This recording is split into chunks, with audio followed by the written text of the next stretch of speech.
ఇది రామ భక్త హనుమయ్య సన్నిధి కొలిచే భక్తులకెల్లా ఇదియే పెన్నిది ఓ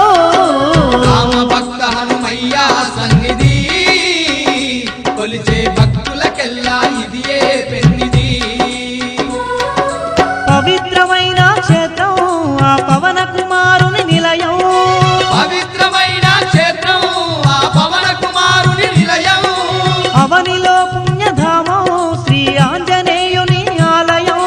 అవనిలో పుణ్యధామం శ్రీ ఆంజనేయుని ఆలయం ఇది దీన జనులను ఆదరించే క్షేత్రం దివ్య సుందరుడైన మారుతి మందిరం ఓ రామ భక్త హనుమయ్య సన్నిధి కొలిచే భక్తులకెల్లా